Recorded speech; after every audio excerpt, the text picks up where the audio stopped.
Dr. Allan Hunter has spent his life exploring the intersection of literature, ancient wisdom, and the ways of the heart. He is a full professor of literature at Curry College, a counselor, and his doctorate degree in literature is from Oxford University. British by birth, he traveled extensively in Europe, India, and Africa before settling into Boston, Massachusetts. He is the author of 12 books, including The Path of Synchronicity. Hello, Allan. Hello, great pleasure to hear your cheery voice. Oh, thank you, and I really appreciate you coming on here. I mean, this is going to be this is one of my favorite subjects in the world, and I think that a lot of people really like this. And not to mention the word synchronicity is just so cool. Anyway, Allan, could you please tell us about yourself, our listeners, about yourself? Yes, well, you gave a little bit of an introduction to me there. I might say that synchronicity was not something that I believed in from the very earliest portions of my life. In fact, when the book opens, I describe a series of synchronous events that only when I looked back on them could I say, wow, that was really pretty amazing that I got myself to where I needed to be. And so when I started looking into synchronicity, it became clear to me that one of the things that is true for all of us is that when we look back over our lives, we always see the most incredible coincidences, and we say, wow, how did I get here? And the answer is actually that we were responding to something the universe was tugging us towards.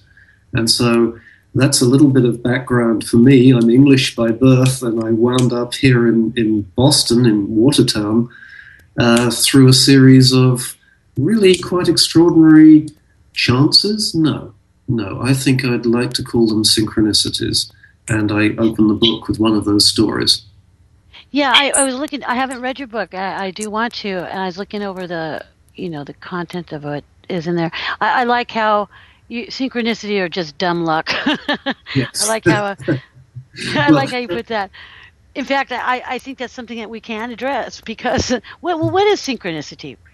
Well, synchronicity is that almost miraculous series of events that line up just when we need them most. So suddenly something that had seemed absolutely impossible becomes possible. People that we didn't think we would ever get to make contact with are suddenly there, and doors open where previously doors had been closed before.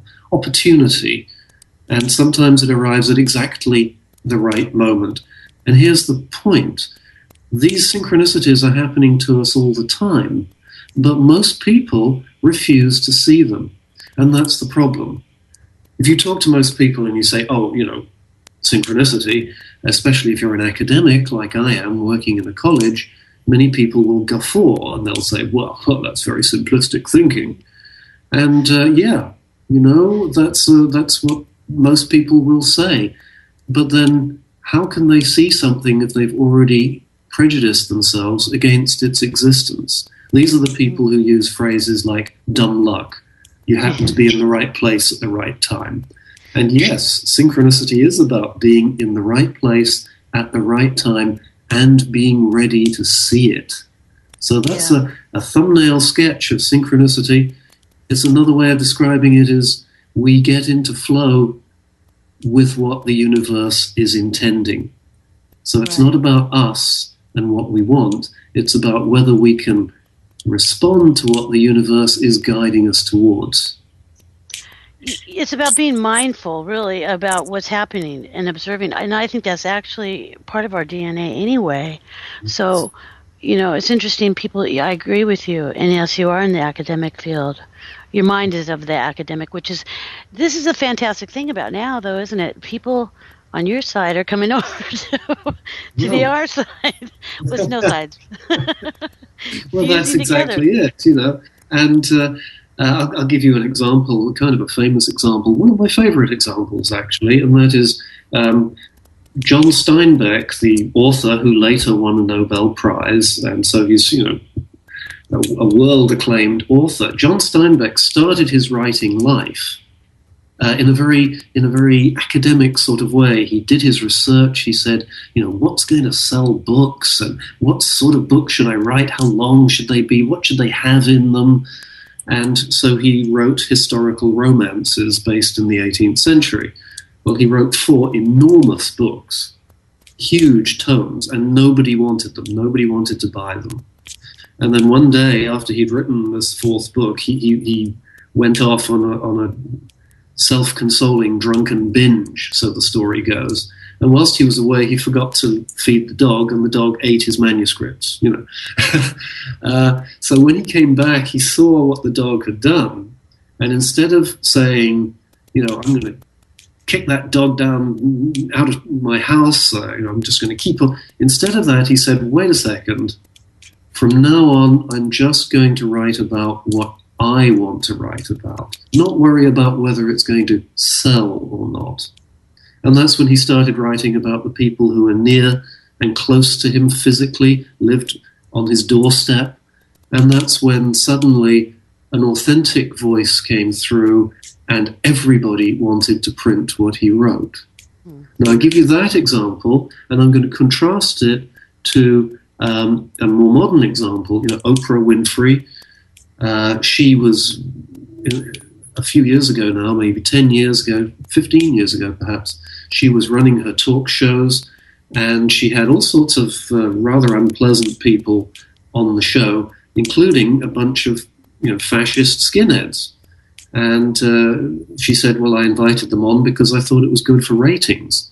And after that show, she said, wait a second, something inside me tells me I cannot do this. This was repugnant to me. I must do what is true to me.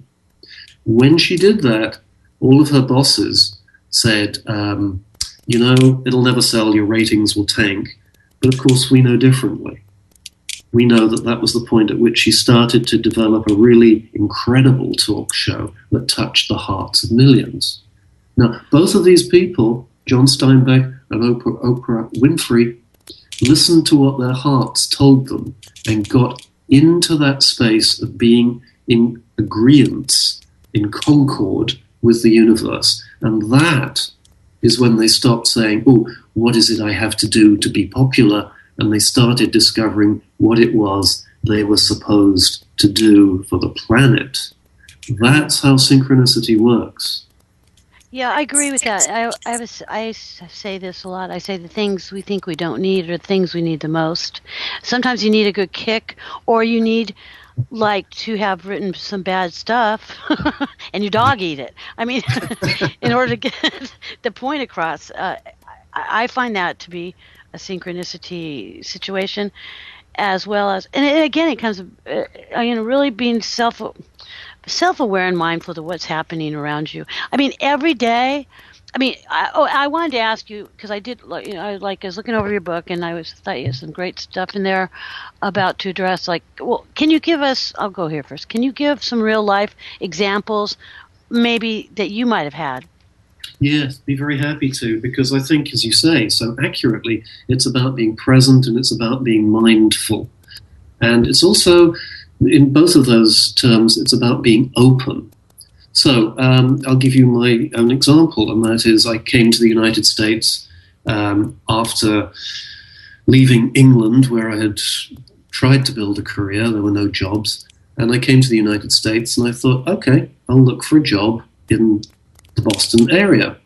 And I got a reply at the place that I currently teach, Curry College. They said, yes, come and be interviewed. I thought, wonderful, great, terrific. And so I did what everybody who's newly arrived in Boston does, who doesn't have a car and who comes from Europe. I said, public transportation will take me to the campus. But in those pre-internet days, I didn't know. So I got on the subway and I traveled as close to the campus as I could, and I thought, no trouble, I'll just hail a taxi. Lots of taxis. I get to this corner of town, which it turns out was not a very good corner of town, and I asked, well, where are the taxis? And a gentleman there said, taxis don't come here. And I said, what do you mean? He said, well, it's too dangerous. So I said, well, okay, where's the phone? Can I call a taxi? I couldn't get a taxi. Where's the bus? Oh, there's no bus.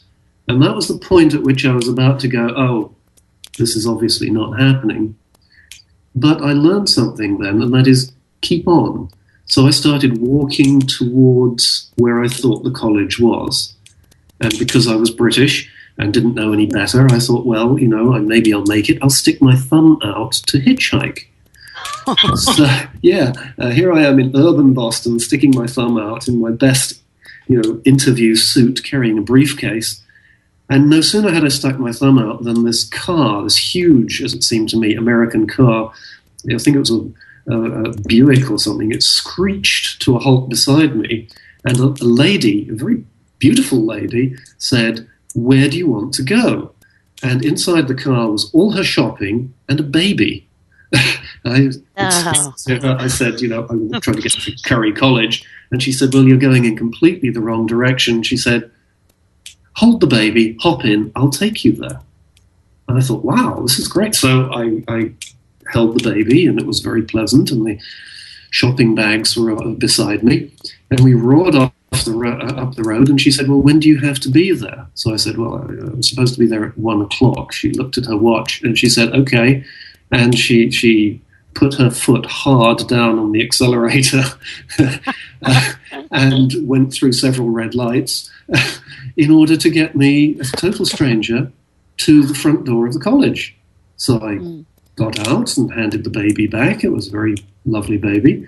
And said thank you very much, and walked up to the front gate of the college, where the security guard greeted me, and he wasn't pleased to see me at all and wasn't going to let me in. And just at that moment, another car came in, and it turned out to be the president of the Alumni Association, and he said, hop in, I'll take you there. You see, I would never have found this place on my own. Never. The guard would not have let me in. He wouldn't have given me directions anyway. And as I discovered later, they were repainting the campus, and all the signs had been taken down. So I could not have... You're talking about guardian angels? Yes, please. So he dropped me right at the front door of this place. I was, at this point, I looked at my watch, and I was 30 seconds late, I reckoned. So I ran in and presented myself to the receptionist, who said, oh, you've got time, previous candidate isn't out yet. And because I was out of breath, frazzled, confused, and couldn't really believe what was happening to me, when 2 minutes later the door opened and they invited me in, I wasn't my slightly frightened and stiff interview self. I was just me. With my hair sticking out at odd angles, and still perspiring. And they asked me, they said, sit down, and we started talking, and in no time at all, we were all roaring with laughter. And I got the job. And 20... Yeah, that's fantastic. That's terrific. Sorry, I didn't hear that. Yeah, it's a little bit echoing. That was a great example, and I know it's a real story, but that's a great, because without that woman... Yeah. And the baby, and to trust in her, trusting somebody with a thumb out, you wouldn't have ever made it at all. Exactly. Now, when I tell this story to people, they say, that's it.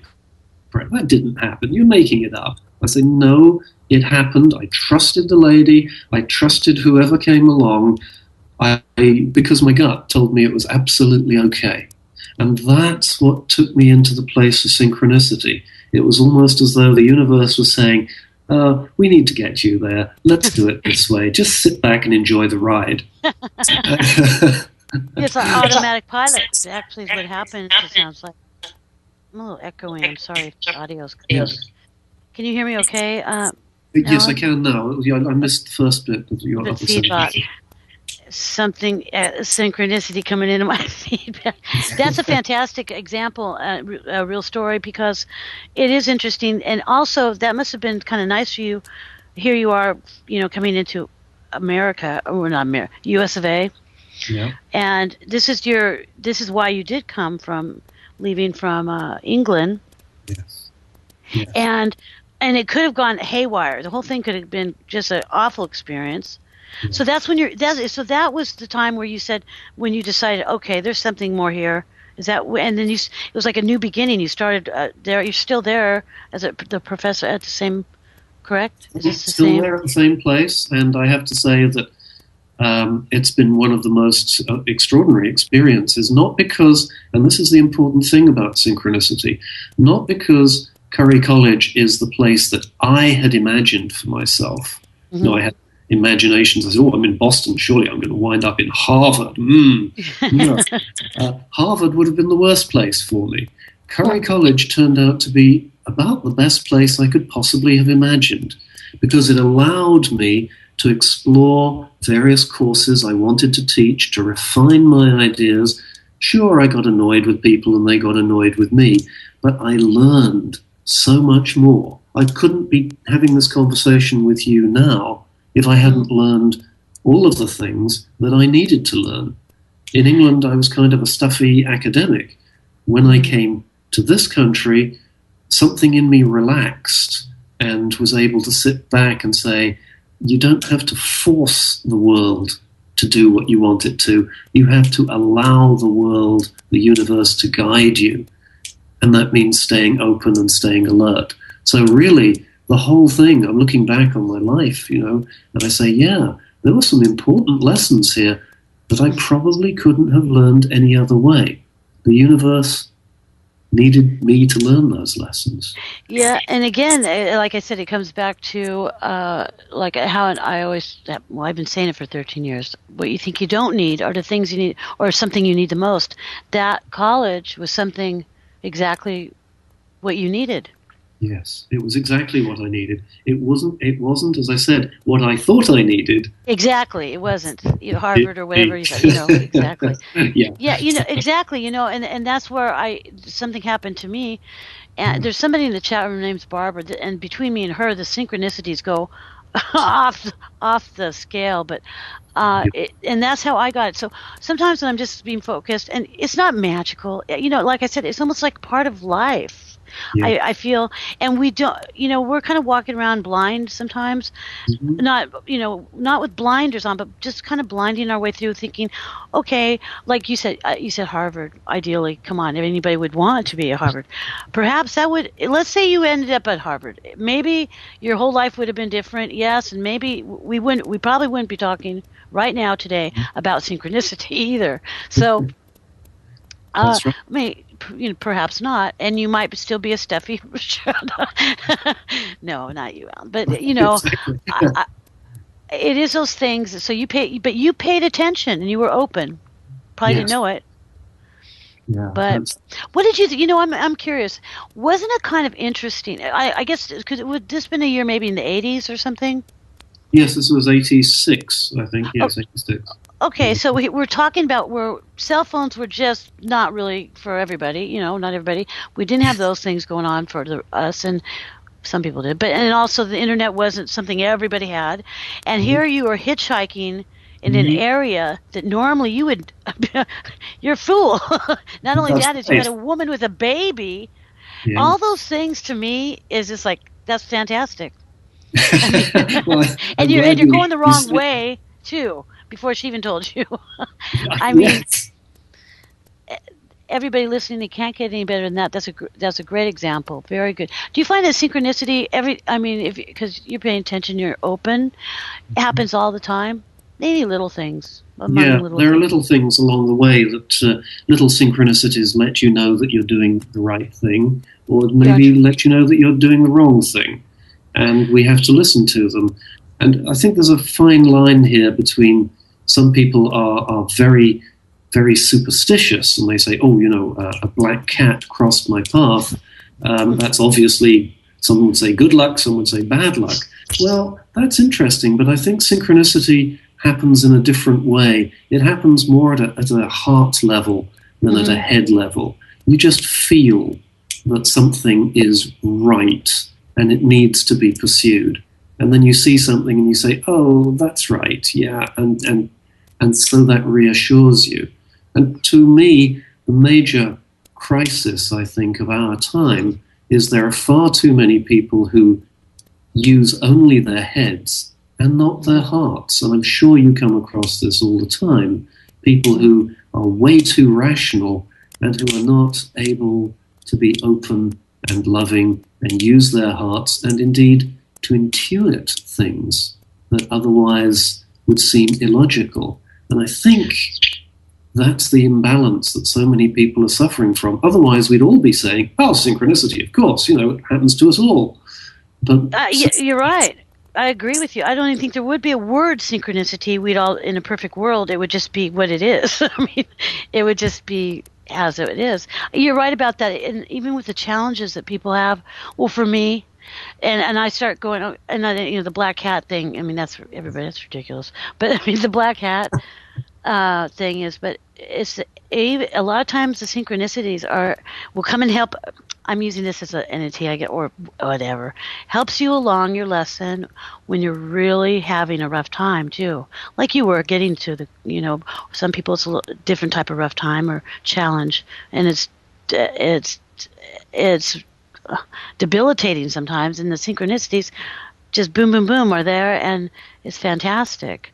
I have somebody. There's 4 of us host on here. yes. And Stephen, I didn't know if you knew that. I think I told you. There's all these people on, and one of my hosts, Stephen, you can ask that question. Oh, about the Deus Ex Machina. Yeah. No, yeah. Well, I was just thinking that every time a synchronicity shows up in a book, it's either it could be a challenge for the plot, because if it's a bad synchronicity, then the reader likes it because it produces some new challenge or obstacle for the hero. But if it's a good synchronicity, especially if it comes too far into the story, it feels like a Deus Ex Machina type of situation, Yeah, that's a very good. Well, Alan, thanks, Stephen. Alan, I wanted to ask you about this synchronicity in literature. I saw that, in your book, the contents, and I wanted to ask you about, because you're a professor of literature, and so I wanted to ask you because you had one thing. It's called synchronicity in literature. Can you explain that? Yes, well, I think the question is a really good one, because every novel, every play that's ever been written, I think, depends to some extent on a discussion of synchronicity, that people appear in the plot at certain times, and sometimes they are challenges, bad synchronicities, and sometimes they are helpers. And I think in some ways, when writers write, they write about what they feel to be true. Every story has some sort of synchronous part to it. And if I can go back to some of the great stories, if we think about one of the earliest and greatest stories, the story of Oedipus. Oedipus is a story that is built upon somebody who is trying to avoid fate and the synchronicities in it. So Oedipus is an orphan, and he's told that he will kill his father and marry his mother in the story. And because he doesn't know he's an orphan, that he's been adopted, he runs away from his adoptive parents. And who does he meet on the road? He meets his father, who tries to whip him, so he kills his father, fulfilling the destiny. He travels on to Thebes. He has various adventures. He finds they need a king. He's just defeated the Sphinx, and so he marries this widowed queen who turns out to be his mother. And that's one of these odd stories that is echoed down now for nearly the best part of 3,000 years. I mean, it's 2,500 years old. And this story is all about someone who is trying to run away from the fate or the synchronicity that has been set up for him. And it seems to me that this is one of the oldest stories, one of the most primal stories that we can return to, because it tells us, don't run away from it. If there is something happening, welcome it in a way that is not resistant. Imagine if Oedipus had said, okay, this is the prophecy, let me explore it in an intelligent fashion, let me ask questions. He may still have found himself in those situations, but perhaps they wouldn't have been quite as dire as they were. If we're looking at literature, I mean, I can give you hundreds of examples, but everybody, I think, knows the story of Hamlet. And Hamlet is told by a ghost, which may or may not be real to him, is told by a ghost that he has to kill his stepfather. Same story, isn't it? And what Hamlet does over and over again is he turns away from people, he turns away from possibilities, and in the end, he winds up hurting just about everybody in the play. And the thought might be there that if he were able to respond to the idea that, oh, there is a current going through life, it looks as though this is the way it's going, perhaps I need to observe rather than take violent random action. So the reason I give you both these examples, the long examples, is that sometimes we feel, because of imperfect information, we feel, all of us, that we have to take violent random action to get what we want. Synchronicity, on the other hand, I think is there to tell us, don't take violent action. In fact, listen to what's around you. Be open, be loving, and be guided by events. So these two major pieces of literature, the two biggest ones in the Western canon, you might say, are both concerned with a discussion of what they call fate and what we're here looking at in terms of synchronicity. Those are very good examples. I'm echoing again. Is that synchronicity? Allan, I wanted to know, if you hadn't, like, you said, it's almost like a timeline, the story, you told us about, getting to the university where you're at now and all the ways it happened and how it happened. Would you have spoken about these, I'm just curious about these examples of these great, like literature in the past, maybe in the 70s? I'm wondering, would you have saw things like that? Well, I think that's a really good question, because I think if I hadn't been able to have that experience and be open to its meaning, then I would never be able to look at synchronicity as a possibility in the world outside. I just wouldn't be able to. I'd say, oh, that's luck. Some people have it, some people don't. And that would have been just a huge loss to my entire life. Well, especially literature-wise speaking, because now wouldn't that even be more than a loss? It would be a big-time loss, because you're taking, like I said, these, and I thought they were absolutely appropriate, which you brought up, Hamlet. What was the other one? I've heard of it, yeah. And in fact, so you're able to be even more connected with what you're supposed to do in your work, literature. You're able to get even more fulfilled out of now. Yeah. Is that so? Is that truth? You put it beautifully. Now that I see this pattern is working, suddenly things become so much more, rich and wonderful and heartfelt. I mean, if I can give you another example, maybe one that a lot of people know, in the Old Testament of the Bible, there's the story of Jonah and the whale. I don't know if you know it. Yeah, I know that. Yeah, it's a very peculiar story, because Jonah, God tells him to go in one direction, and he says, no, I'm not doing that. So he jumps on a ship that takes him in the opposite direction, and whilst he's on the ship, a storm springs up, and the sailors say, someone here has gone against God. Who is it? Jonah says, it was me. And they say, well, overboard with you. They throw him overboard, and he's swallowed by a whale. And the whale takes him for 3 days right back to where he's supposed to be. And we all look at that story because it's a very ancient story. And we say, oh, that's a good example of when there is a flow in the universe that is leading you one way. Just because it doesn't suit your plans of who you think you ought to be, doesn't mean it's a good idea to run away from it, because it's probably going to shove you back the way you want it to go anyhow. Yeah. and the bit that nobody ever follows in this story story, the second part of the Noah story, nobody ever talks about this, but it's just as interesting, because when Noah arrives at the place he's supposed to be, the whale spits him out onto the shore, and he says, oh gosh, I guess I'm supposed to be here. And then God says, go to the people here of Nineveh and tell them that they have to follow me, or I'll destroy their city. So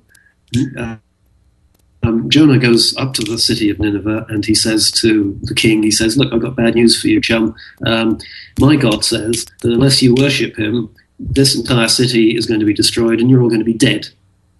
And the king is so persuaded that he says, you're absolutely right. You know, you've just been spat up on the shore by a whale here. You know, I'm not going to go against your word. And the whole city converts immediately to that early form of Judaism that they were espousing at the time. And the interesting thing about this story is Jonah's reaction, because Jonah is really annoyed. He said, what, you can't do that? You know, because he was expecting that they would all say, no, no, no, no, no, and then hellfire would burn up the city and he would be vindicated and he, Jonah, would feel great. Yeah. Instead of which, God says, you know, you converted them all. We don't need to destroy them.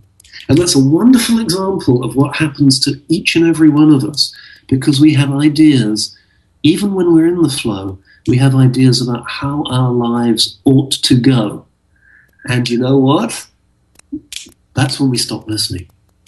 Exactly. I like to use this word. I concur. That's absolutely really great.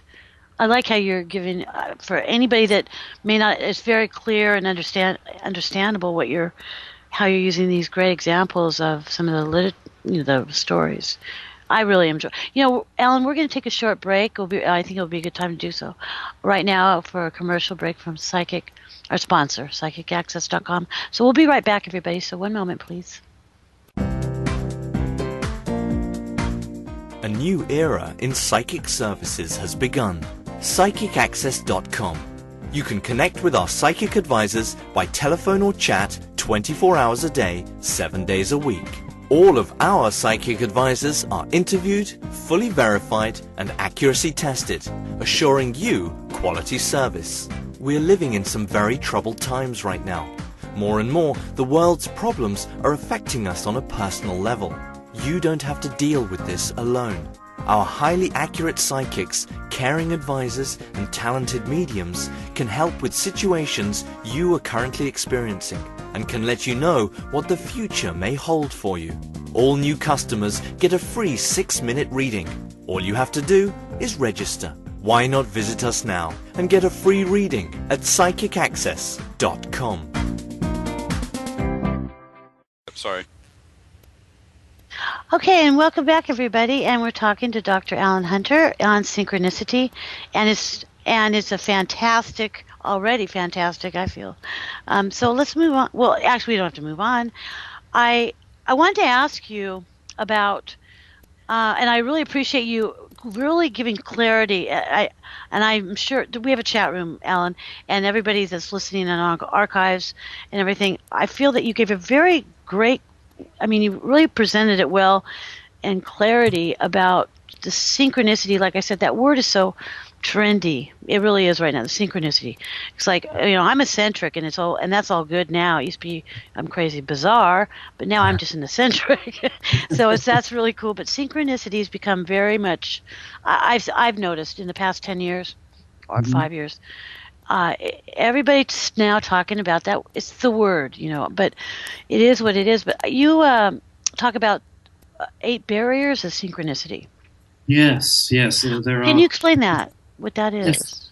There are Please. At least 8 barriers. I chose 8 because that was a good round number. I'm sure people can find other barriers to synchronicity, but these are the messages that we tell ourselves. We frequently find that we limit ourselves, and if I can just sort of spell them out, the 8 that I've got is one of the things that stops us being in the flow and stops us, as it were, giving ourselves imaginatively to synchronicity is the language we use. And as you say, the word synchronicity has been buzzed around a lot, and people don't really understand it, but then they tend to say things like, oh, that happens to other people. And when we use language like that, we're actually putting ourselves down. And when we put ourselves down, we are closing our minds. So that's one of the barriers to synchronicity. Another barrier to synchronicity, strangely enough, is the messages that we picked up in the past. And at school, we were always told to be reasonable, rational, and follow the rules.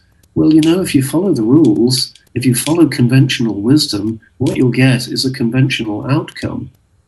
And who wants to be conventional?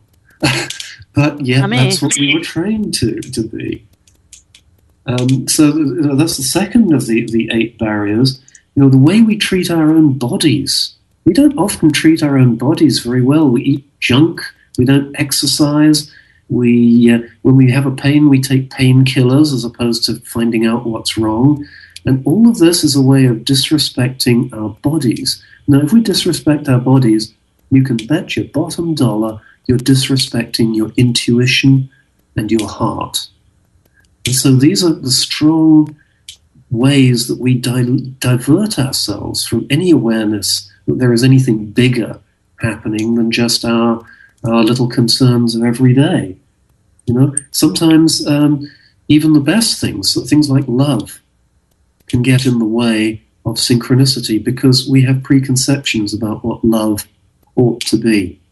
And they get in the way of what love actually is. I'll give you an example here. My wife, with whom I've been now for over 20 years, when I first met her, one of the first things she said was, I have 2 children. And synchronicity came to my aid, and I just said, oh, I think that's really wonderful. I'd love to meet them. I don't know where those words came from. But I do know that if I'd been back in England, and if I'd been looking around for a suitable spouse or partner, and that spouse had said, oh, I've already got 2 children, it might have put me off a little. It might have closed my mind to real love. And, I have to say, those 2 children have been the most marvelous thing in my life, alongside of my wife. But love and the way we conceive it to be sometimes gets in the way of what is real love. I agree. That's lovely what you just said about your I don't like saying stepchildren. There's a better way of isn't there a better way of saying your Yes. I don't know, maybe some word we can find out what to say. Because they're not that's lovely how you put it's about people conform to what our conditions are and all that. You're right. And those of us who don't are just called crazy mental cases throughout their lives, at a young age. But I'm referring to myself, of course. But I'm referring to myself too. Yeah, but it's interesting because, like you said, you're in the academics, and whereas I didn't go that well. I'm intelligent, but that I always find it fascinating because, and I'm sorry I interrupted you because you were on only the 4th barrier, weren't you? No, do finish what you're saying because it sounds fascinating. Well, what I'm saying is, for instance, my daughter just graduated from UCSD, which is a very well-known college out here in California, university, and she went into neuroscience, studying the brain, and she graduated, but her journey led her to not wanting to be a MD and using that, but she decided to go into the mindfulness. Actually, that is what she's going to go towards a degree, and it's interesting because here she's an academic, different than her mother, like in a way, but she's coming over to my world too. Good. Yeah, and that generation's changing. Going to change our whole. It's lovely to watch. Haven't you noticed it? I mean, being a professor. Yes, I have. One of the sometimes alarming things is I ask my students in the first year or so. I say, well, what do you see yourself doing? Many of them say, I just want to make a lot of money and retire early and have a big sailboat. And after they've been through several of my classes, with luck, they're starting to say things like, well, I'd still like to earn some money, but there are a few things that I'd like to explore first. And I think this is the basis of a real education. Mm-hmm. People who earn skills and can earn a lot of money with those skills. That's great. That's highly instructed, but that's not highly educated. I think education opens our minds up to those things that may seem to be, as I said earlier, more of the heart. And, one of the things on my list here of the 8 barriers, one of the biggest barriers is work. Because everybody tells you, take the good job, take the safe job, take the one with the pension plan, take the one that's, train for this job, train for this. And you're going to be there for 30, 40 years just for the paycheck. Well, perhaps work is the thing we should rebel against. Many of the people I've come into contact with, we sometimes find ourselves swapping stories. How did you get here? And almost all of them said, well, I trained as this, and then I said, I can't do that. I have to do this, and I've been happy ever since. And that is the story of so many people's lives.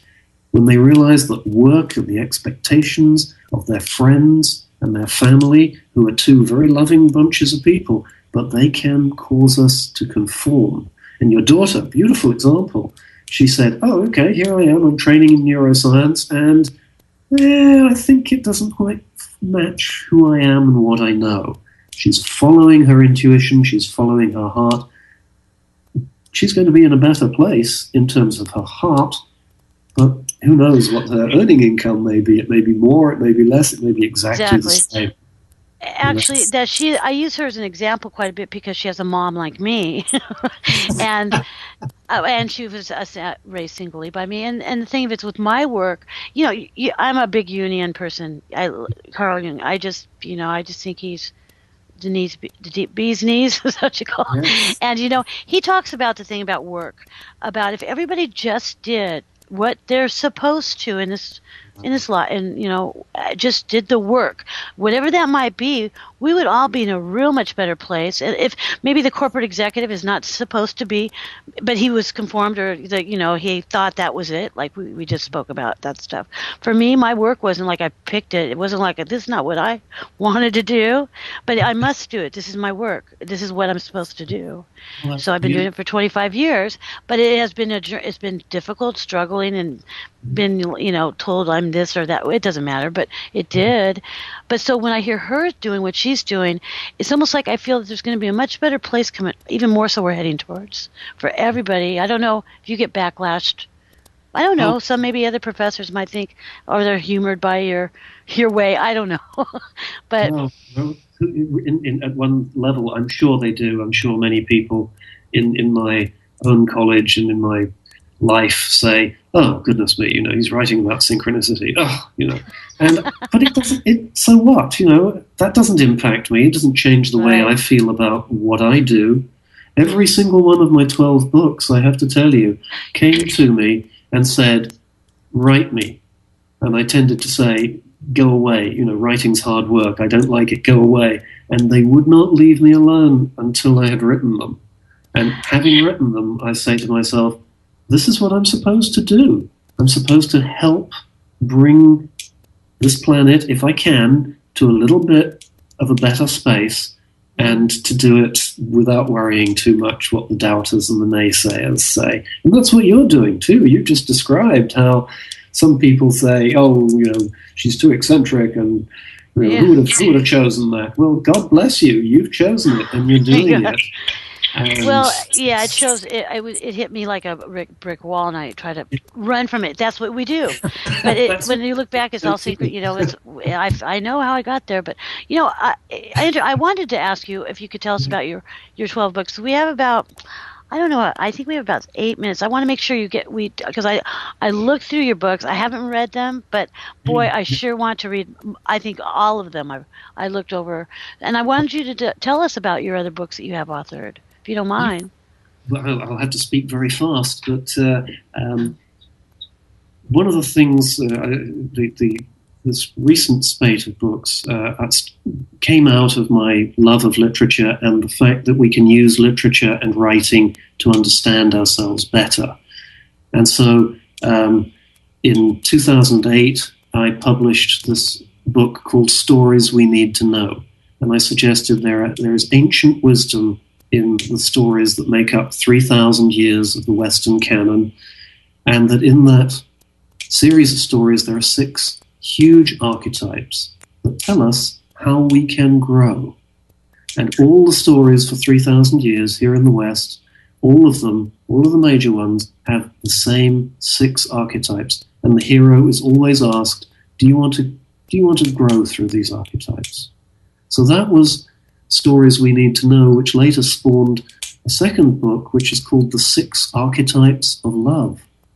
Because not all of us fall in love in the same way, at the same level. In fact, some of us stay stuck at one level, always dating the same person over and over, even though he or she looks different, it's the same person. So after I wrote The 6 Archetypes of Love, I went back to, obviously directly to literature, because I looked at Disney's versions of the Grimm Brothers' tales. And that book was called Princes, Frogs, and Ugly Sisters. And the subtitle is The Healing Value of the Grimm Brothers' Tales. These are all on my website, by the way. You can see opening chapters and reviews and so on. AllanHunter.net, A-L-L-A-N. So that book took the Grimm Brothers' tales and said, look, here are these wonderful 6 archetypes. These are instructional tales that can tell us about the deepest parts of ourselves and tell us about synchronicity too.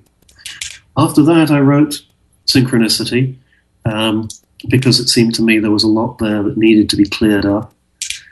And following that, I wrote a book called Spiritual Hunger, because I see there is so much spiritual hunger and so many people fill it up with shopping, overeating, compulsive activities, drugs, you name it.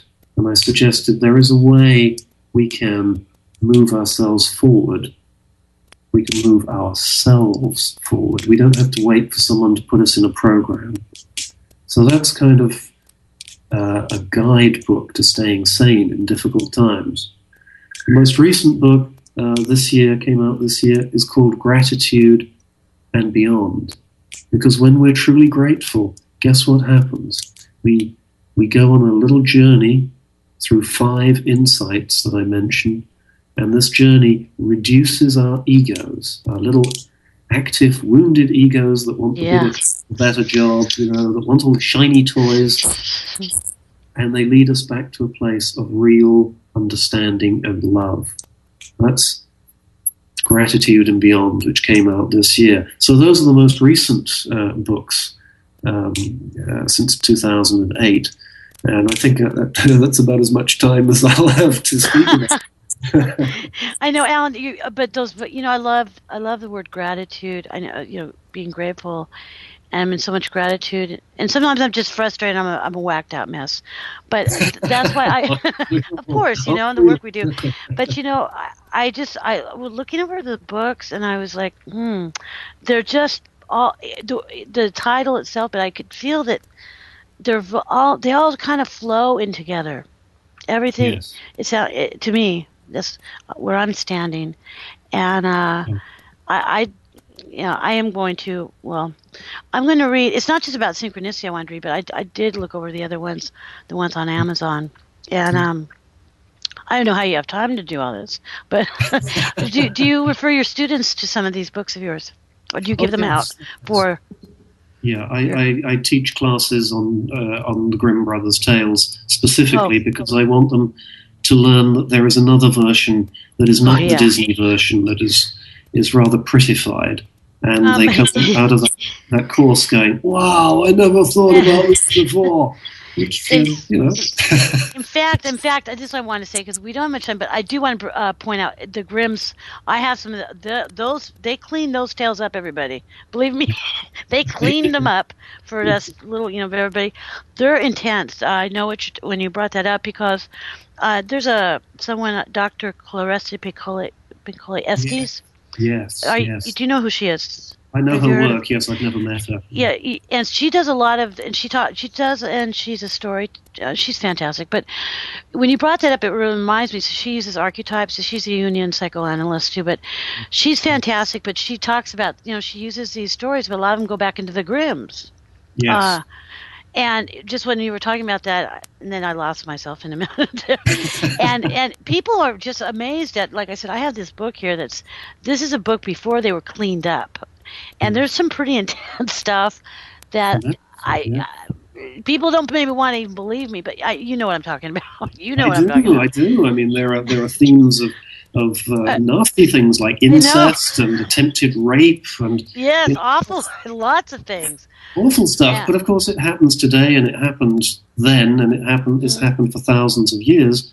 And the tales were there to say, if this is happening around you, here are some instructions for how to deal with it, how to understand it.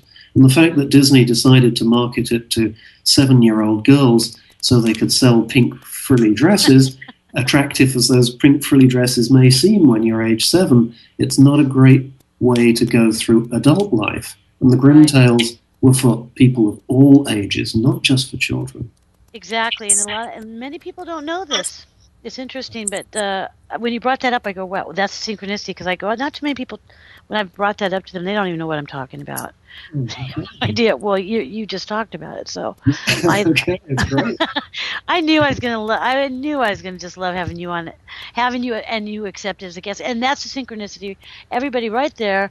Allan, I wasn't sure. I was a little bit behind on my shows and guests and such, and I don't know how I ended up over to Amazon. It wasn't like I wanted to go there, and I just happened across your books. It wasn't synchronicity either. So your name, the books, and that's how it happened.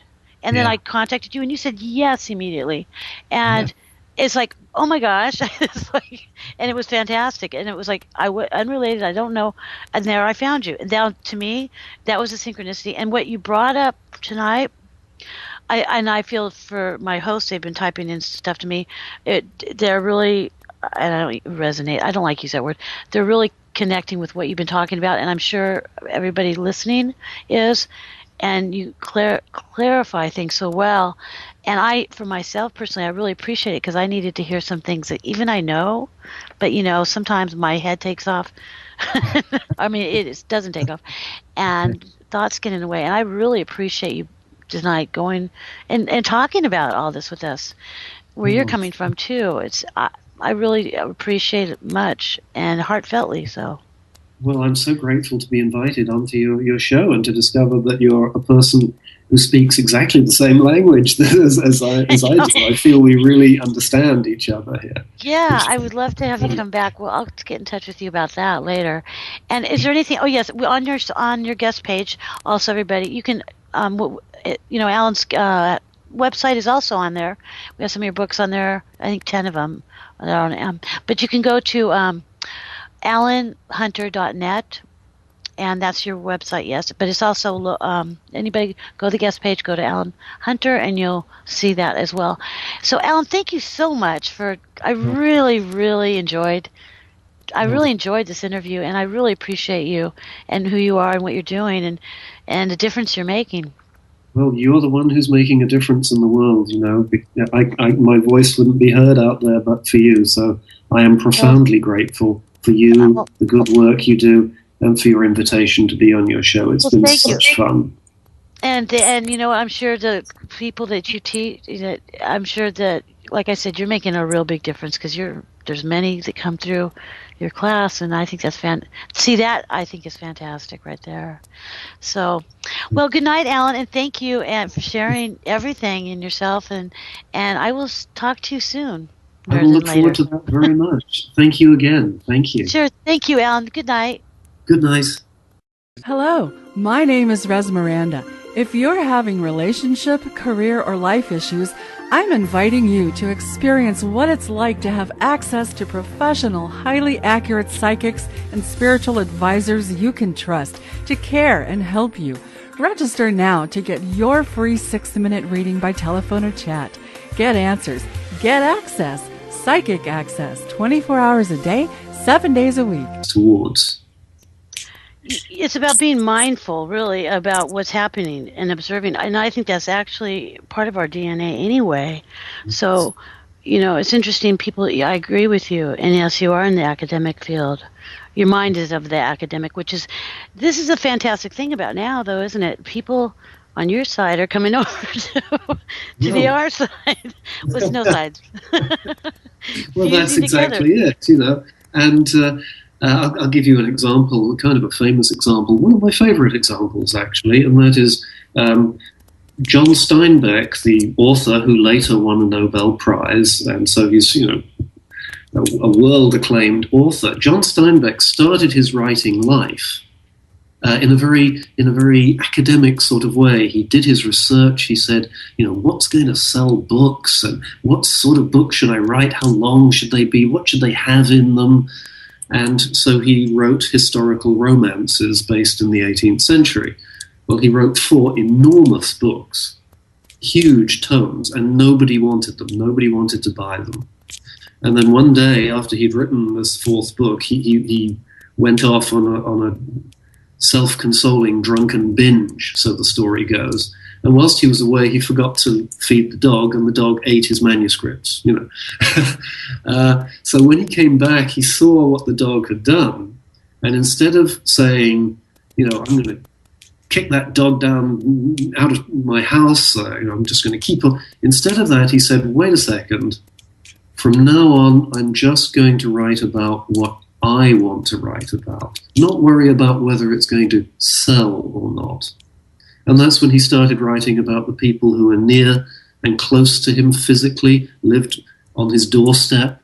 And that's when suddenly an authentic voice came through and everybody wanted to print what he wrote. Now, I give you that example, and I'm going to contrast it to a more modern example. Oprah Winfrey. She was, a few years ago now, maybe 10 years ago, 15 years ago perhaps, she was running her talk shows, and she had all sorts of rather unpleasant people on the show, including a bunch of fascist skinheads. And she said, well, I invited them on because I thought it was good for ratings. And after that show, she said, wait a second. Something inside me tells me I cannot do this. This was repugnant to me. I must do what is true to me. When she did that, all of her bosses said, it'll never sell, your ratings will tank. But of course, we know differently. We know that was the point at which she started to develop a really incredible talk show that touched the hearts of millions. Now, both of these people, John Steinbeck and Oprah Winfrey, listened to what their hearts told them and got into that space of being in agreeance, in concord with the universe. And that is when they stopped saying, oh, what is it I have to do to be popular? And they started discovering what it was they were supposed to do for the planet. That's how synchronicity works. Yeah, I agree with that. I say this a lot. I say the things we think we don't need are the things we need the most.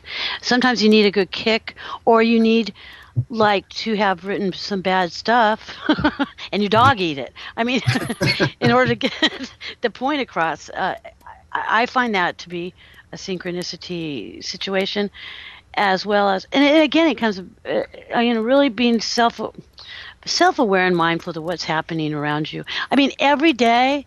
I mean, I wanted to ask you. No, I think I'd like to call them synchronicities, and I open the book with one of those stories.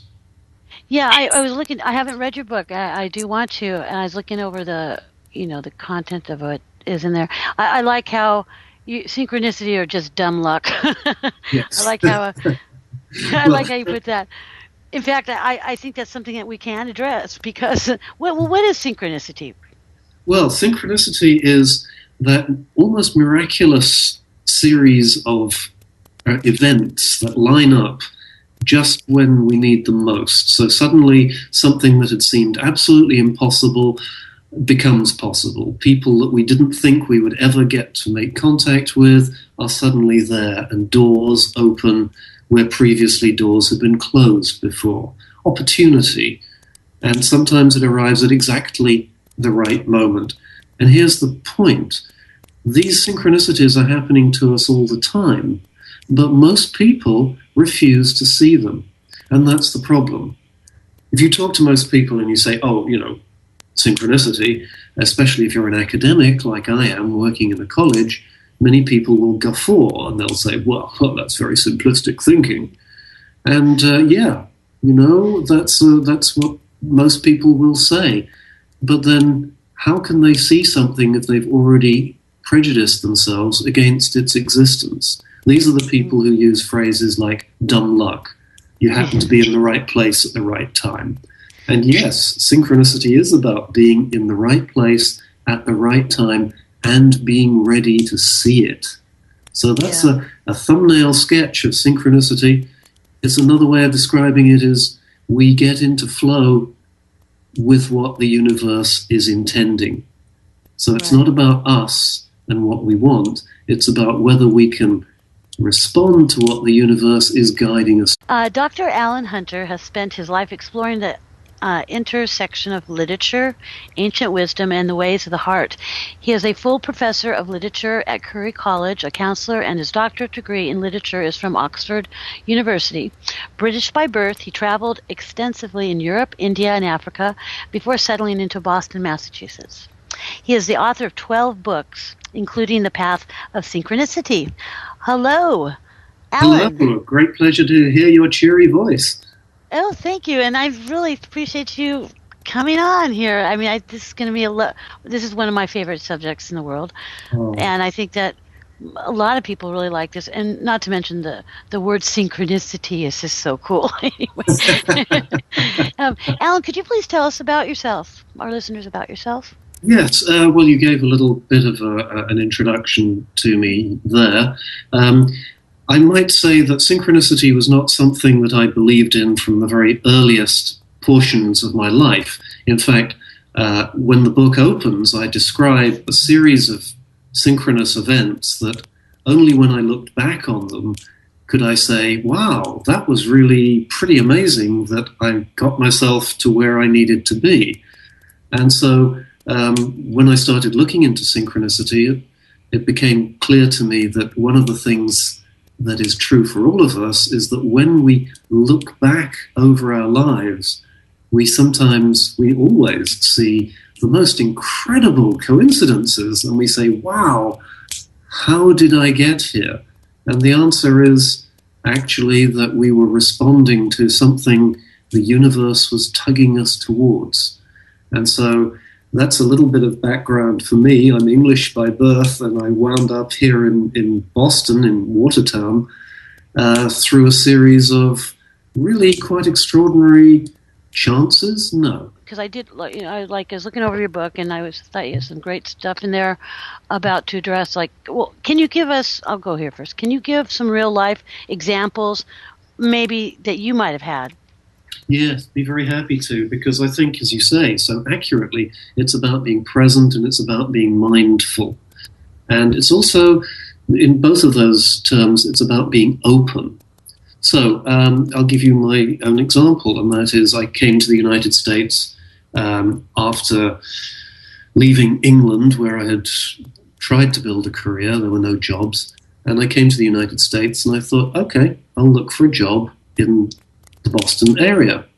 And I got a reply at the place that I currently teach, Curry College. They said, yes, come and be interviewed. I thought, wonderful, great, terrific. And so I did what everybody who's newly arrived in Boston does, who doesn't have a car and who comes from Europe. I said, public transportation will take me to the campus. But in those pre-internet days, I didn't know. So I got on the subway and I traveled as close to the campus as I could, and I thought, no trouble, I'll just hail a taxi. Lots of taxis. I get to this corner of town, which it turns out was not a very good corner of town, and I asked, well, where are the taxis? And a gentleman there said, taxis don't come here. And I said, what do you mean? He said, well, it's too dangerous. So I said, well, okay, where's the phone? Can I call a taxi? I couldn't get a taxi. Where's the bus? Oh, there's no bus. And that was the point at which I was about to go, oh, this is obviously not happening. But I learned something then, and that is keep on. So I started walking towards where I thought the college was. And because I was British and didn't